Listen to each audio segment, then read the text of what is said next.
নমস্কার, কেমন আছেন সবাই? আরও একটি নতুন ভিডিওতে আপনাদের সকলকে স্বাগত জানাই। বিকেল এখন 3:30 মতন বাজে। দুই মেয়েকে নিয়ে এসেছি একটু ঘুম পাড়াবো বলে। এখন না ঘুমালে বড়টি আবার রাত্রিবেলায় পড়তে পারে না, তখন ঝিমোয়।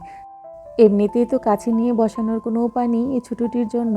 কাছে নিয়ে পড়াতে বসালেই বই খাতা ধরে টানাটানি করে, আর এদিকে ওরও মনোযোগটা পড়ার দিকে থাকে না, ওই বোনটির কর্মকাণ্ডই দেখতে থাকে।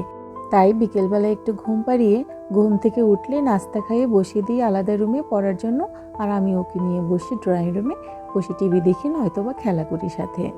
যেহেতু আমি কাছে থাকি না, যদি বিকেলবেলাটা না ঘুমায় তাহলে ও যখন ঝিমুনি আসবে তখন পড়া বাদ দিয়ে ঝিমোতেই থাকবে। আর সেটা করলে তো এখন কিছুতেই চলবে না, কারণ এখন বার্ষিক পরীক্ষা চলছে। যে কোনোভাবে পড়াশোনা করে রিভিশন তো কমপ্লিট করতেই হবে। কিন্তু দেখুন অবস্থা, ঘুম বাদ দিয়ে দুই বোন কেমন খেলায় মত্ত হয়ে রয়েছে। এরা দুই বোন যখন একসাথে থাকে তখন তারা এইভাবেই খেলতে থাকে সব সময়। আমার ছোটটির তো আর কোনো চিন্তা ভাবনা নেই, সে সময় অসময় সব সময় ঘুমাতে পারে, তার তো সব সময় ফ্রি টাইম। কিন্তু আমাদের তো তা করলে চলে না। আমরা এই সময়টা একটু রেস্ট না নিলে তারপর আবার ওইদিকে কাজের খুব ব্যাঘাত ঘটে যায়। তবে একদিকে ভালোই হয়েছে, দুই বোন একসাথে আছে বলে ওই ছোটোটিকে আমার টিভি মোবাইল কম দিতে হয়।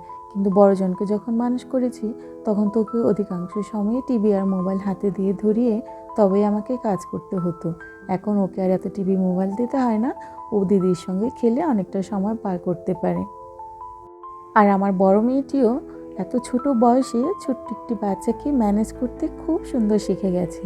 নানা ধরনের গান, কবিতা এবং বিভিন্ন রকমের খেলার মাধ্যমে ছোট বোনটিকে আয়ত্তে নিয়ে আসে খুব অল্প সময়ের মধ্যে।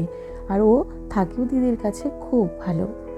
কিন্তু এখন এভাবে খেলতে দিলে বিকেল গড়িয়ে সন্ধ্যা, সন্ধ্যা গড়িয়ে রাত হয়ে যাবে, এদের তবুও খেলা শেষ হবে না। তাই এদেরকে খেলা বন্ধ করিয়ে এবার জোর করিয়ে একটু ঘুম পাড়িয়ে দেব। তাহলে আজকের মতো ভিডিওটি এখানেই শেষ করছি। দেখা হবে পরবর্তীতে নতুন কোনো ভিডিওতে নতুন কিছু নিয়ে। সে পর্যন্ত সবাই ভালো থাকবেন, সুস্থ থাকবেন এবং সকলের খেয়াল রাখবেন।